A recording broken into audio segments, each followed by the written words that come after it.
aqui estamos, eu, Morris Kashani, do IB, e nossa correspondente em Tel Aviv, Daniela Kresh, para apresentar essa edição do Expresso Israel, o seu programa que traz as principais novidades da semana na região. Em hebraico a gente fala Maha Hadashot, né? Quais são as novas? Então eu queria te perguntar quais são as novas essa semana. Pois é, eu pensei em te contar de 3 coisas que aconteceram essa semana. A primeira, que eu acho que a gente não fala há um tempão aqui no Expresso, é sobre como vai os problemas, o imbróglio judicial do ex-primeiro-ministro Benjamin Netanyahu. Oh, bom assunto.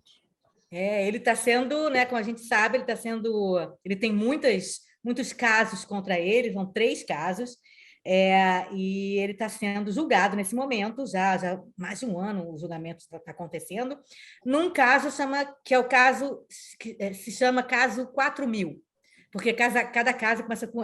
tinha o caso 1.000, 2.000, 3.000, 4.000... Então, esse caso 4.000 que está em julgamento nesse momento, e esse caso, ele tratava de uma suposta troca de favores entre o Netanyahu e um cara chamado Shaul Alovitch, que era o... Engraçado que a gente em hebraico fala Alovitch, mas eu vi que em inglês eles falam Elovitch, mas é Alovitch, que a gente vai falar em hebraico, como se fala em hebraico. Então, era uma suposta troca de favores entre o Netanyahu e o Alovitch, que era dono do Bezeq, que é uma empresa de comunicação, de comunicações aqui importantíssima de Israel, e dono de um site de notícias, e também notícias hard, soft, vários tipos de notícias, chamado Walla. Né?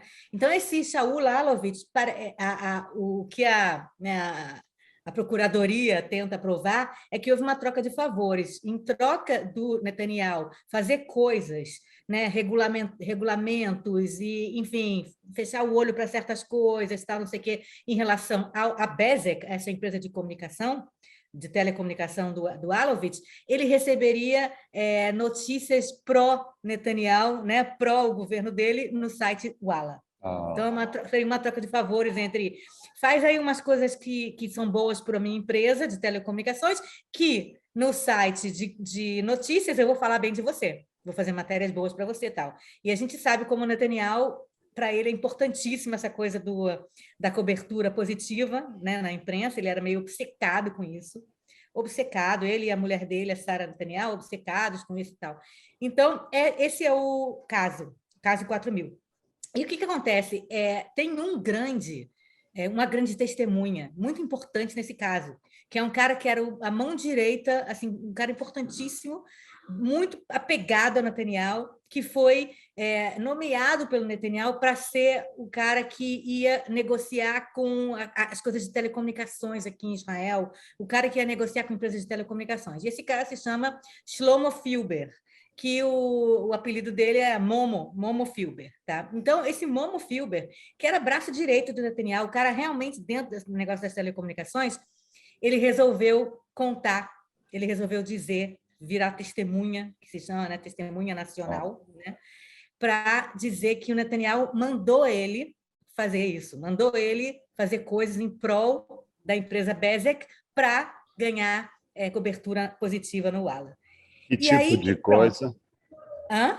Que tipo de coisa? Favorecimento? Favorecendo, eu não sei exatamente os detalhes, mas é favorecimento de monopólio, tipo, fechar o olho para se a Bezeq compra uma outra empresa, não tem problema, preços ficar um pouco menos... prestar atenção um pouco menos em aumento de preços de vários produtos. Era coisas, em geral, acho que não chegou a acontecer, mas era o que o Filber diz até hoje, e continua dizendo, que ele recebeu ordens do Netanyahu para tratar bem Bezeq, tratar bem, em troca desse coisa, né, da cobertura. Só que é o seguinte, esse Momo Filber, ele é meio esquisitão. Ele é meio não lembro algumas coisas, tal e tudo, e ele falou o tempo todo para os procuradores, né? O tempo todo ele falou, olha, eu recebi essa ordem do Netanyahu no dia tal, na reunião tal. Tá? Então, os procuradores escreveram uma... Como é que chama quando você faz uma entrar com uma ação na justiça, né? Os procuradores, quando entraram na ação na justiça, eles escreveram tudo. Que o caso é esse, no dia tal, o Netanyahu falou isso para o Shlomo Wilber, não sei o quê. Só que o que fez a defesa do Netanyahu? A defesa do Netanyahu pegou os telefonemas, os WhatsApps, as datas, os cronogramas, não sei o quê, e descobriu que não é possível que tivesse acontecido uma reunião naquele dia, que o Netanyahu estava encontrando na ONU, estava encontrando pessoas da ONU naquele horário, que o Shlomo Wilber não estava em Jerusalém naquele dia. E assim, tipo, coisa técnica, quer dizer, técnica, né? O cara falou que foi a ordem daquele dia. E aí a procuradoria acreditou no cara. Só que o cara, ele tinha mudado já de detalhes. Uma vez ele falou que o Netanyahu falou com ele, eles estavam em pé. Depois ele contou que eles estavam, na verdade, sentados. Depois, enfim, o cara não tinha... A memória do cara não é muito boa. Ele continua dizendo que é verdade, mas que os detalhes ele não, às vezes pode errar. E a procuradoria, em vez de escrever uma ação, meio que deixando tudo meio assim, ele diz que ele recebeu a ordem e não dizer que foi naquele dia. A procuradoria falou foi naquele dia. E a defesa provando que não foi naquele dia. E a procuradoria entendeu e viu o erro que cometeu e pediu para o juiz, para a corte, para eles mudarem a ação judicial, tirarem isso que foi no dia tal. E ontem a corte falou não. Vocês escreveram na ação da justiça, a defesa, vocês não podem agora, depois que está correndo o julgamento, mudar o que vocês, a proposta de vocês, o que vocês querem provar. Então, está uma confusão, porque é dramático, e as pessoas que, enfim, são a favor do Netanyahu e advogados do Netanyahu dizem, olha, viu, acabou o caso da procuradoria, né? Mas... Tipo, no VAR... No VAR, pois é, mas aí os procuradores falaram, tudo bem, a gente pode ter errado, realmente, não teve essa reunião no dia tal, mas todo o resto, não é só essa prova que a gente tem, não é só isso que a gente tem 1000 outros detalhes que provam que isso aconteceu, que houve esse toma lá da cá. Então, a Procuradoria continua dizendo, tá bom, a gente errou nisso, mas o resto está certo. E aí está um drama, porque agora os juízes vão ter que decidir se eles, enfim, se cai, se acaba, se, na verdade, o Netanyahu é considerado inocente por falta de provas, ou se o Netanyahu vai ser culpado mesmo assim. Por causa e esse mesmo... é o processo definitivo? Tipo, é um dos processos, eu falei, são 3, né? Tá. Então, nesse processo, pode ser que o Netanyahu saia ganhando, Escape. Entendeu? Entendi. E os outros dois, como é que estão os outros dois? Os outros dois eu não sei exatamente, eu acho que tem um que está correndo paralelamente e um que nem começou, mas eu não tenho certeza disso. Eu sei que as pessoas estão falando especificamente desse caso nesse momento, que é o caso 4.000, que está esse drama judicial, entendeu? Que, obviamente, o Netanyahu está aproveitando, né? Esse erro para dizer... Como vai o Netanyahu, Dani? Netanyahu é o líder da oposição, né? Ele é o líder da oposição, ele está tentando fazer tudo para derrubar o governo do Naftali Bennett e do Yair Lapid. E aí, se ele ganhar esse caso, se ele não for condenado, para ele vai ser assim, viu só, eu tenho que voltar para o governo, eu tenho que voltar a ser primeiro-ministro, olha como eu sou bom. Então, tem uma coisa política importantíssima aí, né? Um timing. Ele ainda é uma força, ele ainda é uma força política significativa. Super, ele é líder da oposição. Aqui tem um cargo chamado líder da oposição. Uhum. É que nem tem nos Estados Unidos, sabe, o líder da maioria, o líder da minoria, é um cargo importantíssimo, é um cargo que ele tem benefícios, ele tem que ter uma vez por semana, uma vez por mês, ele tem que se encontrar com o primeiro-ministro, receber notícias e não sei o quê, ele também pode se encontrar com as forças de inteligência. Quer dizer, o líder da oposição é um cargo importantíssimo, e ele é o líder da oposição, e está tentando fazer de tudo para derrubar o Bennett, né? Ele andou falando, teve assim, por exemplo, nessa situação da jornalista palestina que morreu, ou em outros momentos o Bibi ele aparece. Não, ele tá meio calado. Tá. Ele não está... Primeiro que ele, nem como primeiro-ministro, ele dava entrevista, quer dizer, ele tá na dele, mas ele está trabalhando por debaixo dos panos, né? Ele está por debaixo dos panos, por exemplo, tentando roubar toda a crise do governo atual, que estão saindo pessoas do governo, isso tudo porque o Likud, a mando do Netanyahu, está tentando abocanhar essas pessoas, entendeu? Oferecendo cargos, sai do governo e vem aqui, porque quando o Likud voltar para o governo, você vai ser ministro de não sei o quê, entendeu? Entendi. Isso tudo é Netanyahu trabalhando. Não tem ninguém aqui em Israel que tenha o savoir-faire político tão grande quanto o Netanyahu, né? No Likud ele não tem concorrência também? Não, Sim. não, Não. não tem concorrência, e, na verdade, esse é um grande problema, porque se ele tivesse concorrência, talvez esse governo não tivesse acontecido, porque um cara importante desse governo de agora, que foi importante para o Bennett, né, e para o Lapid conseguirem a maioria, é um cara chamado Gideon Sa'ar, que é o ministro da Justiça agora, acho que é ministro da Justiça, e ele é um cara do Likud. Ele é um cara de direita, um cara do Likud. Ele criou um partido chamado Nova Esperança, tá? Partido de direita, talvez até mais de direita que o próprio Netanyahu, mas ele não conseguiu, por anos, lutar e ser o líder do Likud, porque o Netanyahu, toda vez que chegava alguém para tentar falar, vamos concorrer 2 pessoas aqui, entendeu? O Netanyahu simplesmente fazia uma campanha sabe, contra o cara, tipo assim, coisas pessoais também, ele ia atrás dos caras, sabe? Ele acabava com os caras, ou mandava os caras para ser ministro, para ser embaixador em algum outro lugar. Enfim, o Netanyahu sempre conseguia se retirar da luta pelo poder do Likud das pessoas que podiam tirar ele. E o Gideon Sa'ar tem tanta raiva do Netanyahu por causa disso, que ele fala, eu não vou, entendeu? Nunca ficar junto com o Netanyahu de novo. E se no dia que o Netanyahu sair, morrer, ou for ser preso, qualquer coisa, se o Netanyahu tiver que sair do Likud, o Sa'ar volta para o Likud. Quer dizer, muita gente, inclusive, volta para o Likud. Não só o Gideon Sa'ar, outras pessoas que saíram do Likud por causa do Netanyahu, especificamente por causa dele como pessoa, vão voltar para o Likud e vai fortalecer o Likud. Entendi. Eu acho. O Netanyahu é sempre um assunto, né? Tá certo. Continua muito popular. Continua fazendo as coisas por debaixo dos panos.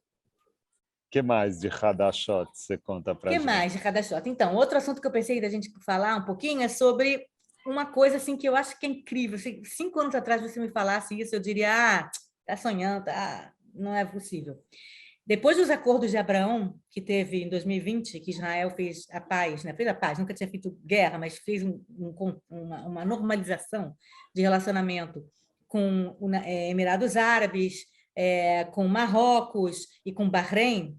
E, por causa desse acordo, o Egito começou a entrar mais em contato com Israel, a Turquia agora, a gente tem falado bastante a Turquia por causa dos acordos de Abraão também. Enfim, Israel agora está cheio de amigos no Oriente Médio, como nunca aconteceu. E quem é, na verdade, o país que Israel mais gostaria de fazer uma normalização, apesar de todos os problemas morais que isso envolve? Que país é esse? Arábia Saudita. A Arábia Saudita é um país que é enorme, é muito influente na região, é um país que também está tentando lutar contra o poderio do Irã. Na verdade, a Arábia Saudita e o Irã lutam pelos corações e mentes no Oriente Médio, né? E Israel gostaria muito de ter o Irã junto com Israel nessa axis, né? De amigos de Israel no Oriente Médio agora. E parece que isso está começando a acontecer. Os Estados Unidos, então, com a ajuda dos Estados Unidos, já tem muitos empresários israelenses, até o ministro da Defesa foram para a Arábia Saudita recentemente com passaporte israelense. Nunca acontecia, nunca um israelense pode ir para a Arábia Saudita. Recentemente foi anunciado, quer dizer, foi revelado que um monte de empresários estão indo para a Arábia Saudita começar a fazer acordos comerciais com a Arábia Saudita. O Joe Biden está negociando visitar a Arábia Saudita, passando por Israel antes, numa coisa tipo fazendo uma ponte entre Israel e a Arábia Saudita. E o ministro das Relações Exteriores, o Yair Lapid, disse, acho que foi hoje, ontem, enfim, essa semana, que a normalização com a Arábia Saudita saiu do papel, já está acontecendo. Pode demorar algum tempo, pode durar alguns anos, mas vai acontecer. E o que Israel mais quer é esse relacionamento econômico, claro, mas principalmente o relacionamento diplomático. Israel quer ter mais, enfim, nações e estados no Oriente Médio que estejam junto com Israel contra o Irã, né? Contra a tentativa do Irã de ter uma certa hegemonia regional. Fora isso, Israel gostaria muito de poder sobrevoar a Arábia Saudita no dia que quiser atacar o Irã, talvez, ou mesmo que seja só para as pessoas civis poderem ir para a Ásia sem precisar dar uma volta, né, com o avião. No dia que um avião israelense passar por cima de Meca e Medina, que são os lugares mais, né, que é o coração do islamismo, vai ser uma coisa incrível. E se você perguntasse para mim isso daqui a 5 anos atrás, Daniela, você acha que um dia Israel e a Arábia Saudita vão fazer algum acordo? Eu diria, eles até têm coisas em comum, a coisa do Irã, mas está muito longe disso acontecer. E hoje está mais perto do que nunca. A Arábia Eu não Saudita vou ficar surpresa. faz fronteira com Israel? Não, se vê ela do Não. Mar Vermelho. Israel faz fronteira, né, com Jordânia, depois da Jordânia vem a Arábia Saudita. Do Mar Vermelho que dá para ver a Arábia Mar Vermelho, por baixo, quer dizer, tem o Iêmen, né? Aí tem a Arábia Saudita. Tem um pedacinho pequeno da Arábia Saudita com o Mar Vermelho.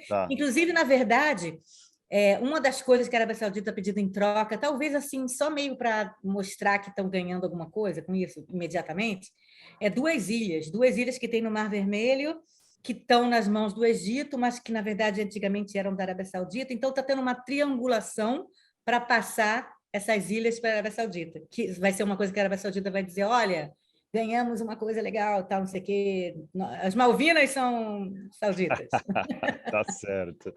A Arábia Saudita é regida por aquele príncipe, aquele Exatamente. lá, né? A Arábia Saudita é do Bin Salman, né? Tipo, que é um cara que está bem mais moderno, digamos assim, querendo chegar ocidentalizar, mas é claro que a gente tem que a Arábia Saudita muitos problemas, né? A gente viu aquele jornalista, o Khashoggi, que foi morto, esquartejado na embaixada da Turquia. Inacreditável aquilo. Então, quer dizer, na verdade, não é um país, digamos assim, que dá muitas liberdades, ou que não é um país, como direi, não é um país que tem assim uma boa lista de ações pró-direitos humanos. Então, é um país complicado. Quer dizer, eu acho que tem muita gente em Israel que vai dizer, olha, tudo bem, a gente quer estar mais inserido regionalmente, a gente quer ter a paz com países que antes não aceitavam a gente. Né? A Arábia Saudita seria um passo enorme. Atrás da Arábia Saudita viriam muitos outros países muçulmanos, árabes muçulmanos. Mas, por outro lado, a gente quer realmente ter uma normalização com um país desse que tem, sabe, que tem uma lista enorme de coisas que mulheres não podem fazer e que, se você é contra o regime, você vai preso não sei quantos anos, e que mata jornalista que é contra o governo. A gente quer mesmo isso? Quer dizer, é um dilema, né? Eles participaram de alguma guerra contra Israel no passado? Sim, né? Acho que eles participaram da guerra de 48. 48, né? Mas depois acho que não.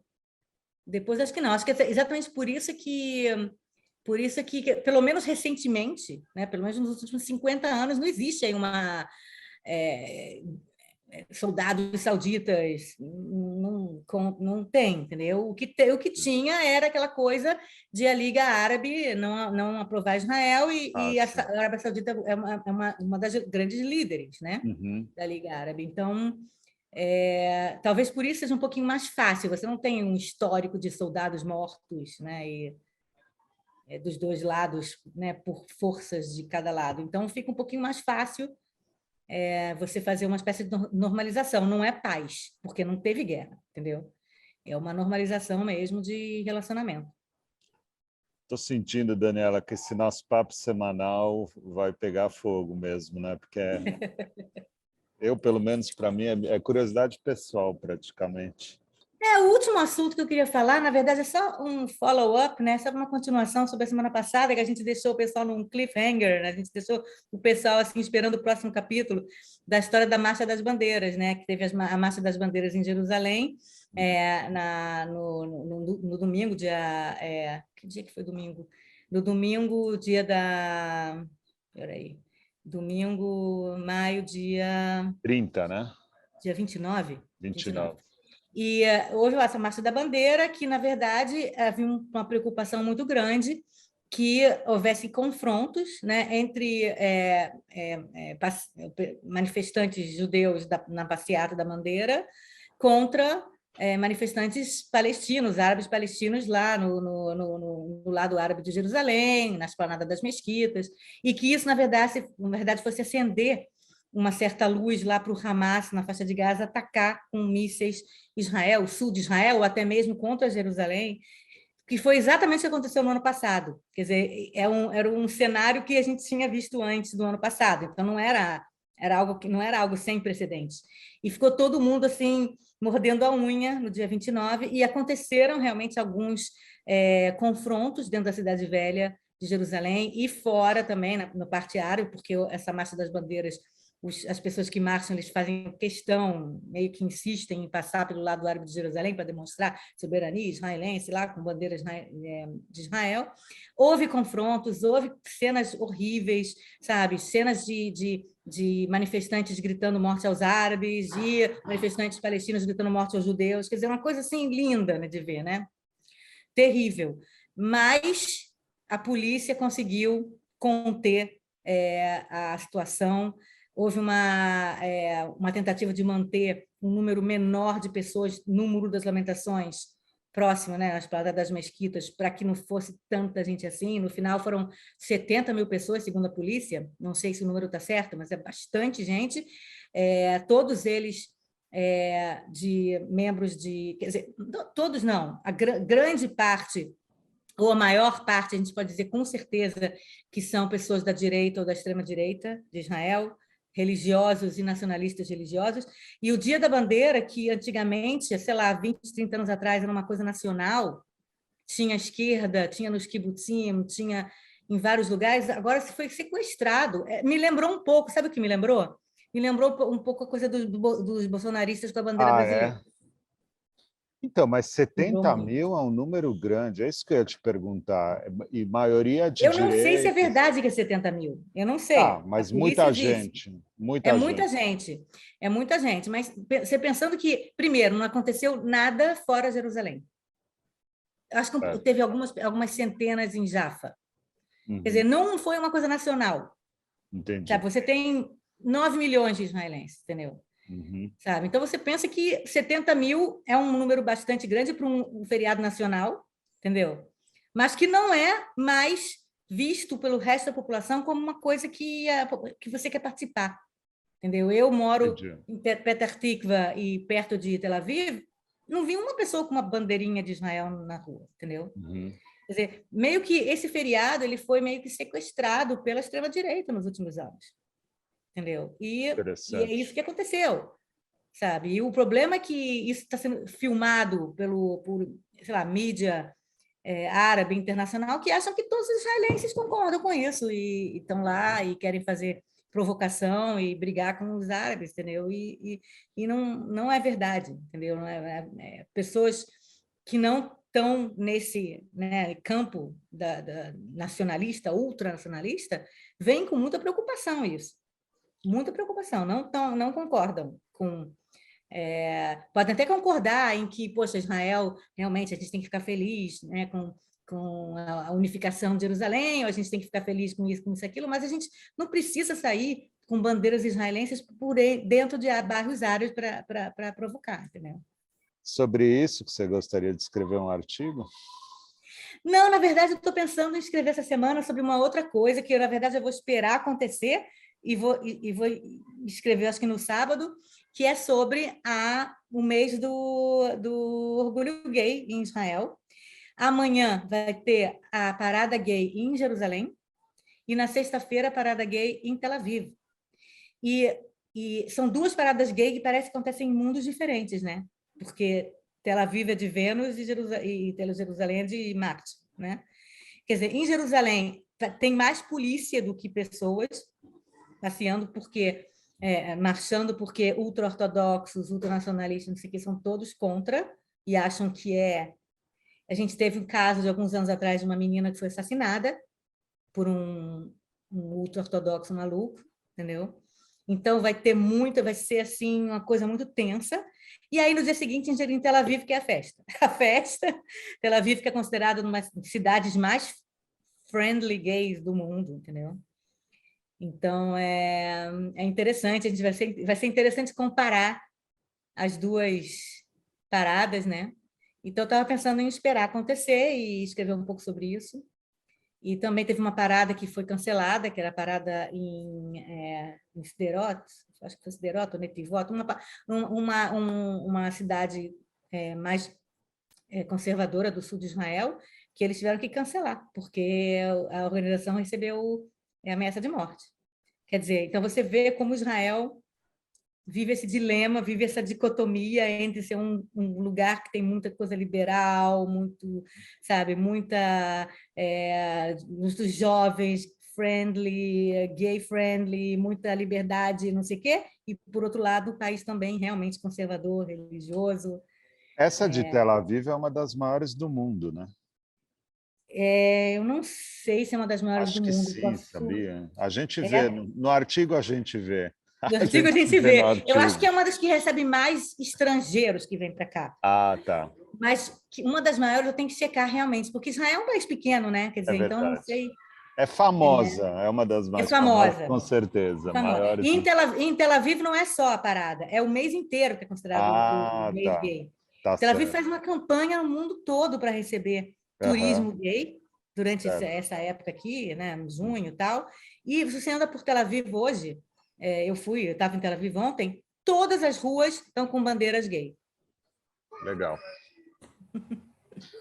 Ô, Daniela, excelente conteúdo para a minha estreia aqui no programa, viu? Excelente. Eu me sinto aqui enriquecido. Ai, que bom.